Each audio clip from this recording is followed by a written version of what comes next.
Bagaimana pendapat atau solusi yang dapat Bapak berikan terhadap anak yang susah berbagi terhadap sesamanya?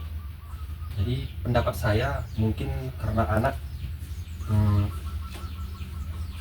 itu pribadi ya, jadi individu mungkin untuk permasalahan di susah berbagi. Jadi mungkin itu berasal dari rumah, dari keluarga. Jadi pendapat saya mungkin tidak salah si anak, tetapi saran saya supaya seorang guru atau orang tua mengajari tentang berbagi kepada anak. Jadi menurut saya anak yang sulit berbagi kepada temannya itu bukan salah si anak, karena pemahaman anak tentang pembelajaran berbagi berasal dari keluarga. Jadi mungkin itu saran saya untuk orang tua atau kepada guru supaya mengajarkan anak tentang berbagi. Bagaimana pendapat dan solusi ibu berikan terhadap anak yang susah berbagi terhadap sesama? Kalau menurut saya, menjadi solusi yang baik untuk anak yang harus saling berbagi sesama teman gitu kan. Kita harus memberi nasihat, memberi bimbingan agar anak itu bisa berbagi sesama temannya. Misalnya sekolah memberi makanan jajanan dia atau memberi mainan atau apa yang biasa dipakai sehari-hari oleh teman-temannya. Bagaimana pendapat Bapak mengenai anak yang susah berbagi terhadap sesama, dan sebutkan sebutnya. Anak yang susah berbagi terhadap bersama kawannya kan, iya. gitu ya. Itu kan dia itu tergantung kayak mana kita didik anak ini. Contoh kayak adik ini, adik kalian, ini yang paling kecil, semenjak dia TK pernah diajari berbagi sama kawan gitu. Sekarang di rumah pun sama kawannya di sini, nggak kawannya sekolah pun udah berbagi. Kalau dibilang bagi makanan sama kawan, dia belum sering gua bilang dia kan wajib berbagi ya kan. Itulah pengajaran kita sama anak kita gitu. Kalau nggak kita ajarkan karena berbagi atau yang termasuk kalau anak TK termasuk bimbingan perlu bisa, dari situlah kita arahkan anak ini supaya tahu dia secara untuk berbagi yang baik, melakukan cek mana secara orang tua. Dari kecil kita didik. Kalau dari besar, contoh abangnya kalau nggak dididik gitu sampai sekarang nggak mau gitu. Contoh itu pengalaman dari saya gitu.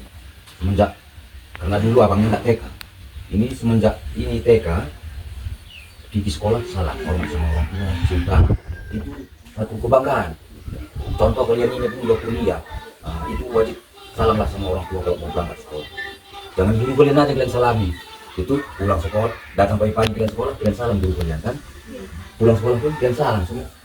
Orang tua kalian kandung kalian sendiri nggak kalian salam kan? Itulah seharusnya itu kalian anak-anak wajib gitu dia.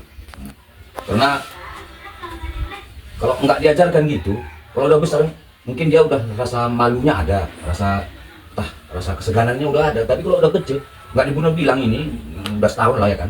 Kalau berangkat sekolah pak, cinta. Nah gitu dia, itulah karena pertanyaan kamu satu itulah gitu. Itu pengajaran kita itu, soal berbagi itu pengajaran. Walaupun dia pelit anaknya, kalau kita sering ajarkan kalau ada makan bagi kawanmu pasti bagi. Kecuali kita nggak arahkan gitu ya itu. Itulah pertanyaan kalian itu. Bagaimana pendapat dan solusi yang diberikan terhadap anak yang susah berbagi terhadap sesama? Kalau pendapat saya, anak yang susah berbagi terhadap sesama berarti di rumah atau di sekolah kurang pembiasaan dalam berbagi makanan ataupun barang orang tersebut. Jadi kalau menurut saya solusinya adalah sebagai guru kita harus melatih atau membiasakan anak-anak itu untuk berbagi, misalnya kayak makanan maupun barangnya, dan mampu bergiliran dalam meminjamkan barang-barang mereka yang ada di kelas. Bagaimana pendapat Bapak dan solusi yang Bapak berikan terhadap anak yang susah berbagi terhadap sesama temannya? Ya dikasih pengertian lah, kasih pengertian ibu juga, tapi agak nipu-nipu sikit lah biar dia mau. Kalau nggak anak-anak yang namanya anak mana mau, kalau nggak nipu-nipu sikit sama dia. Bagaimana pendapat Bapak terhadap anak yang susah mengendalikan emosi seperti marah, cemburu, atau kecewa, serta bagaimana solusi yang bisa Bapak berikan? Sifat-sifat pemarah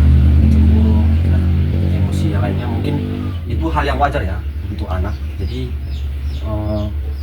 ya dalam proses pertumbuhannya mungkin menurut saya ya wajar saja dia marah, sedih, ya kecewa. Jadi menurut saya solusinya ya kita biarkan saja, setelah dia sudah tenang baru kita kasih pengertian. Bagaimana pendapat ibu terhadap anak yang susah mengendalikan emosi seperti dia marah, cemburu, dan kecewa? Solusi ibu bagaimana? Solusi saya, ya kita harus memahami dulu emosi tersebut karena itu kenapa, dan kita harus mengerti juga dan memberi nasihat juga kepada anak tersebut. Terus kalau bisa kita bawa dia untuk rileks, diajak bermain atau berenang atau olahraga atau mencari makanan yang dia sukai seperti itu. Oke, lanjut ya. Bagaimana pendapat Bapak terhadap anak yang susah mengendalikan emosi seperti marah, cemburu, atau kecewa, serta bagaimana solusi yang dapat Bapak lakukan? Nah, itulah. Semua anak ada sifat-sifatnya. Semua anak itu ada sifatnya. 3 anak kami banyak, beda-beda sifatnya. Yang satu ini sukanya pemarah, pas. Pertanyaan kami itu pas. Wah, kali pemarah itu, emosi orangnya. Emosi. Tapi kita tahu cara kendalikannya. Dia emosi, kita jangan emosi lah. Kalau dia marah, aku marah kan, nggak mungkin. Kita tahu dia apa kesukaannya. Bagi aku contoh ya kan, oh nanti nggak beli es kok gitu, kau sifatmu ngomong, marah-marahmu, kau nanti kau kasih jajan, nggak beli es kau pulang sekolah. Udah. Nggak marah lagi aku, udah. Ampun lah, katanya gitu dia. Gitu dia. Wajib ada iming-imingnya gitu. Kalau dia marah, kita marah, ya tambah marah lah dia. Gitu dia. Ini tuh sifatnya pemarah. Nah, pemarah dia. Itu wajib kita jiwai anak-anak kita. Ada 3 anak wajib kita jiwai. Karena prinsip anak 3 anak di rumah ini prinsipnya beda-beda. Ada yang maunya apa namanya itu, dibujuk-bujuk baru mau. Ada pula marah kita baru dia marah.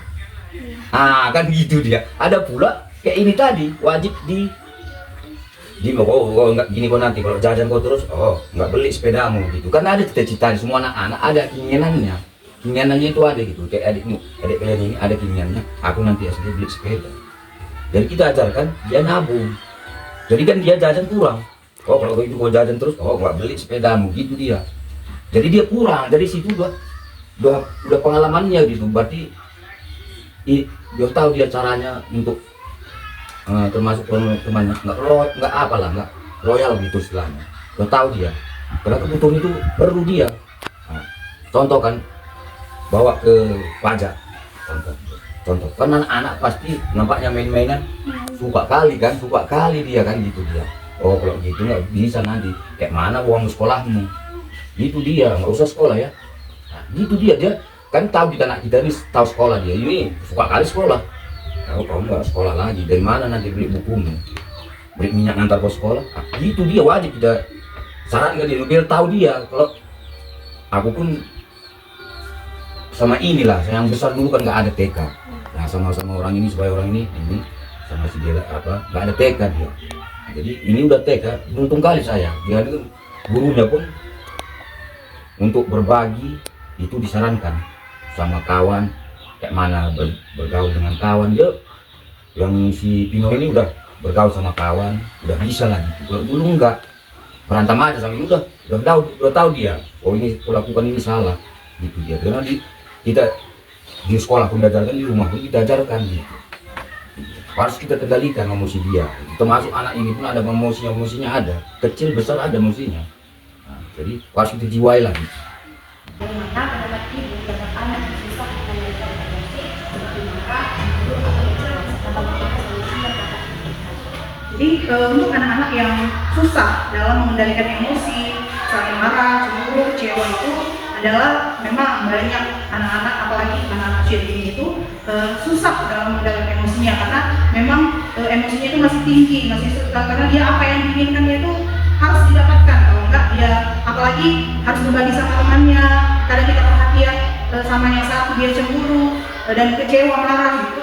Jadi ya memang wajar gitu. Tahap itu memang ada pada usia ini masih perlu, makanya solusinya kita sebagai tenaga pendidik harus memang mengontrol emosian itu dan juga bisa memilah-milah mana yang anak itu memang dia cemburunya tinggi, udah kecewa, udah marah. Jadi kita harus bisa melatihnya dengan apa? Ya dengan kalau misalnya dia udah marah, ya kita harus memang benar-benar mengetahui apa yang dia sukai supaya dia nggak mudah marah dan menjelaskan kenapa harus begini, kenapa kita harus berbagi sama teman. Mungkin begitu. Bagaimana pendapat Bapak terhadap anak yang susah mengendalikan emosi seperti marah, cemburuan, atau kecewa, serta bagaimana solusi yang Bapak berikan? Kalau pujuk dulu, habis dipujuk kok nggak mau, dari kita pujuk, kita biarin dulu lah, biarin nanti reda sendiri. Berarti tunggu tenang dulu ya. Bagaimana pendapat Bapak terhadap anak yang agresif seperti suka memukul atau menendang temannya atau berbuat kasar terhadap temannya, serta bagaimana solusi yang dapat Bapak berikan? Untuk anak-anak yang hyperaktif atau seperti itu melakukan dengan kekerasan, memang seperti yang tadi mungkin karena pemahaman anak itu pengajaran dari keluarga, jadi kita tidak bisa malah menyalahkan anak sepenuhnya. Maka dari itu harus diperhatikan secara khusus saja. Mungkin beberapa anak mengalami hal tersebut karena kurang perhatian khusus dari keluarga, atau dalam keluarga mengalami kekerasan dan sebagainya. Jadi hanya perlu perhatian khusus terhadap si anak. Bagaimana pendapat Ibu terhadap anak yang agresif, misalnya seperti memukul, menunjang kawannya? Nah, itu gimana solusi Ibu menangani anak yang seperti itu? Kalau anak yang agresif seperti itu, menurut saya ya kita ya memang harus lebih dekat sama anak tersebut. Maksudnya ya mengertilah dia agresif itu kenapa, terus ternyata seperti itu harus dilarang, dan itu perbuatan yang kurang baik, yang bernasihat. Bagaimana pendapat Bapak terhadap anak yang agresif seperti suka memukul atau menendang temannya, serta bagaimana solusi yang dapat Bapak berikan? Itu memang sifat anak semua ada itu. Ada semua. Kalau udah masih kecil dia, masih bisa kita bimbing. Ini tuh sukanya gigit dulu, ditanya mamanya gigit. Tapi kalau diajarkan dari gigitnya ini, anak bibitnya digigitnya sampai lupa gigit. Tapi kalau udah, jangan dimarahi di tempat orang marah, yang banyak. Jangan dimarahi, karena jangan anak walaupun udah masih kecil, jangan dimarahi di tempat ramai. Sampai di rumah bilang, kau tadi kau gigit kawannya. Di sekolah dulu sekarang udah kurang lah. Kalau nangis Pino digigit. Tapi karena sampai di rumah gurunya pun bimbing, aku pun kau terus digigit, nggak usah sekolah. Nanti marah bapaknya, aku takut masuknya kita ke penjara, tangkap polisi kita. Itu wajib kita, anak-anak pasti kalau dengar polisi takut dia. Lalu kan tahu dia salah. Nah, kok pukul kok tadi anak orang itu kan, anak kawan bapaknya tukang apa itu. Datang bapaknya jemput ya kan, bapak itu derek, bawa pisau kan, pisau bapaknya. Sekali lagi kok nangis anaknya, itulah pisaunya itu mau tahu kita nanti. Itu takut dia, itu dia. Aku gitulah. Nah gitu ya. Tapi kalau udah besar itu sangat sulit, karena udah besar itu sudah sulit. Itu dulu aku alami semua sama anak itu. Anak saya ini sekolah itu sempat dibawa ke Masjid Sembiring, ditendangnya perempuan itu. Ini tanya supaya dia sekolah ini. Itulah sampai sekarang gitu emosi, kalau mau apa marah nunggu. Itu udah sulit kita kendalikannya, itu termasuk itu udah sulit kali lah. Lebih baik kita dari kecil kita bimbing, itu baru tahu dia. Kalau udah besar udah sulit. Kayak abangnya udah sulit, udah sulitnya. Udah kayak mana bilang udah berdarah daging, itu udah pembawaan. Nah, itu udah pembawaannya gitu. Tapi kalau kita sering kita kasih saran ini bisa, tapi lama. Tapi kalau udah kecil gini cepat, bisa satu hari aja bisa balik. Ya. Tapi udah besar bisa lama lah. Mana pendapat Ibu terhadap anak yang agresif seperti suka memukul atau menendang temannya, serta bagaimana solusi yang dapat diberikan? Kalau pendapat tentang anak yang agresif atau suka memukul, itu memang banyak sekali anak yang sering memukul temannya. Kadang ada alasannya memang, dan ada juga yang gak ada alasan, dia suka sekali memukul gitu kan. Memang kebiasaan tadi juga. Nah, sendiri itu adalah bahwa ketika kamu memukul teman kamu, dia juga kesakitan. Kita contohkan juga sama dia gitu, tapi dengan kadar yang kecil lah gitu memukul dia, bahwa memang ketika kamu memukul teman kamu itu adalah satu kesalahan, nggak baik, dan juga akan menyebabkan anak itu juga memiliki fisik yang nanti bisa misalnya luka atau apa yang harus menjelaskan itu yang Bagaimana pendapat Bapak terhadap anak yang agresif seperti suka memukul atau menendang temannya, serta bagaimana solusi yang Bapak berikan? Itu kalau mau marahi, bilang berdosa, pantang, pasti ngerti dia. Kalau udah dibilang, kau mau masukin neraka, pasti takut. Main anak kan. Bagaimana pendapat Bapak terhadap anak yang egois atau lebih mementingkan dirinya sendiri tanpa memperhatikan perasaan orang lain, serta bagaimana solusi yang Bapak berikan? Karena itu keadaannya mungkin si anak hanya perlu berbaur dengan teman sebayanya, atau seperti tadi mengarah dari orang yang lebih dewasa tentang bagaimana cara berkomunikasi dengan sesamanya dan berinteraksi dengan sesamanya, serta bagaimana dia berbaur dengan anak dengan seusianya, seperti itu. Bagaimana pendapat Ibu terhadap anak yang egois atau lebih mementingkan diri sendiri tanpa melibatkan perasaan orang lain? Seperti contohnya dia egois sama diri sendiri, disuruh orang tuanya seperti ini tapi dia nggak mau gitu. Ya kita balik seperti tadi ya. Memang kalau sifat Egois. mementingkan diri sendiri itu ya juga sifat yang kurang bagus, kurang baik, seperti itu. Karena kan kita harus saling memberi memberi masukan yang lebih positif itu kepada anak tersebut gitu. Pokoknya ya memberi nasihat yang bagus lah buat anak. Bagaimana pendapat Bapak terhadap anak yang egois atau lebih mementingkan dirinya sendiri tanpa memperhatikan perasaan orang lain, serta bagaimana solusi yang dapat Bapak beri? Apa tadi? Yang anak yang sering mementingkan Diri sendiri kan? Gitu. Banyak ada gitu anak-anak, ada anak. Jangan ada anak, sudah dewasa pun ada gitu. Mementingkan diri sendiri, jangan anak kecil. Yang dewasa pun udah ada gitu. Itulah termasuk bilang tadi kan, kalau udah besar sangat sulit. Tapi kalau udah kecil bisa kita tahu semua yang lakukan anak kita kan nggak cocok, kan tahu kita mana nggak cocok, itulah kita arahkan yang lebih bagus, kita arahkan yang bagus. Dan sehari-hari kita tahu sifat-sifat anak kita. Contoh anak sekeliling ini, anak sana, anak sini, supaya si Bino tahu aku sifatnya kayak mana. Oh ini sifatnya gini, ini sifatnya gini. Jadi itu tergantung sama orang tuanya. Kalau sifatnya egois, tak mementingkan diri sendiri, itulah kita ajari dia kayak mana dia supaya jangan mementingkan diri sendiri gitu. Itulah maksud ya, kita ajarilah. Kalau sekarang kan banyak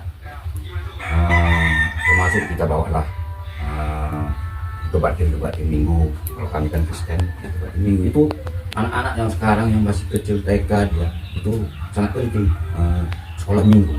Itulah prinsip saya gitu.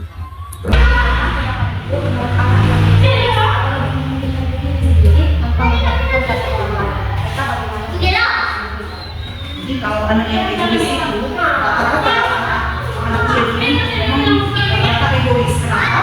Karena apapun yang dimiliki dia, apapun yang ada di hidup dia, itu merasanya punya dia gitu. Jadi itu pengen dimiliki dia sendiri, nggak boleh sama teman-temannya. Jadi kalau memang anak itu punya karakter yang egois, kita bisa, apalagi masih kecil ini, kita masih bisa ubah, yaitu lebih ke gimana ya, menjelaskan melalui permainan juga bisa. Permainan misalnya kayak berbagi, supaya dia tahu mana harus berbagi sama temannya, mana yang tidak. Kayak mana ya, lebih kayak jangan teori aja gitu, tapi kayak lebih prakteknya membuat satu permainan, entah bermain peran atau permainan di luar lapangan, itu bisa melatih rasa egoisan anak itu lebih berkurang di dalam mengajarkan anak usia ini. Bagaimana pendapat Bapak terhadap anak yang egois atau lebih mementingkan dirinya sendiri tanpa memperhatikan perasaan orang lain, serta bagaimana solusi yang dapat Bapak berikan? Oh, kalau itu ya kita marahi, tapi kita pujuk juga pelan-pelan. Ya, tahu dia butuhnya kawan. Kayak si adik kadang sama si abang tuh ya ego-ego sendiri lah masing-masing. Tapi ya alhamdulillah pelan-pelan jadi.